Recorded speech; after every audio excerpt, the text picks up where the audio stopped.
जय शिवराय मित्रांनो, मी आत्ता आहे माणिकगड गडावरती. तर मी खालून येत होतो तर आपल्याला असे पोस्टर खूप पाहायला भेटलेत. तर या पोस्टरचं आता तुम्हाला सांगतो इथे काय लिहून आहे. नेमकं आपण गडावर येतो, आपण कशासाठी येतोय? आपल्या मराठ्यांचा इतिहास पाहण्यासाठी येतोय.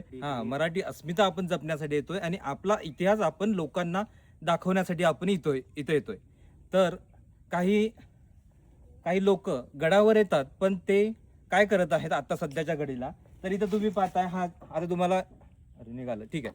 तर याच्यावर ना ख्रिश्चन धर्माचा प्रसार करण्यात येत आहे असे असे खूप पोस्टर आपल्याला रस्त्याने पाहायला भेटत आहेत. आम्ही सर्वे काढलेले आहेत, रस्त्याने येता येता सर्वे काढलेले आहेत. आणि इथे एक वाक्य लिहिलेलं आहे, मी तुम्हाला हे जवळून पण सुद्धा दाखवतो. इथे बघा, येशूच्या नावाव्यतिरिक्त इतर कोणत्याही नावात तारण मिळणार नाही. म्हणजे तुम्ही आमचा धर्म कन्वर्ट करण्याचा प्रयत्न करत आहात सरळ सरळ, असे तुम्ही याच्यामध्ये वाक्य टाकलेले आहेत.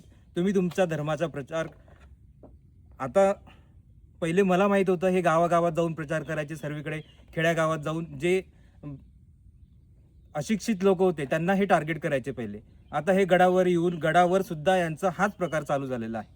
तर मी सर्वांना सांगू इच्छितो की हे थोडंसं हायलाईट करा, शासनापर्यंत पोहोचू द्या, लोकांपर्यंत पोहोचू द्या, आपल्या संघटनेपर्यंत पोहोचू द्या. हे जे असा प्रसार करत आहेत त्यांचा विरोध झालाच पाहिजे, कारण की हे आपले गड किल्ले आहेत आणि आपण जसेच्या तसेच राखले पाहिजे. इथे येऊन कोणीही धर्माचा प्रचार करणार नाही, ही गोष्ट लक्षात ठेवा. जर तुम्ही इथे जर आढळलात आम्हाला, तर आम्ही तुमची सेवा नक्कीच करू.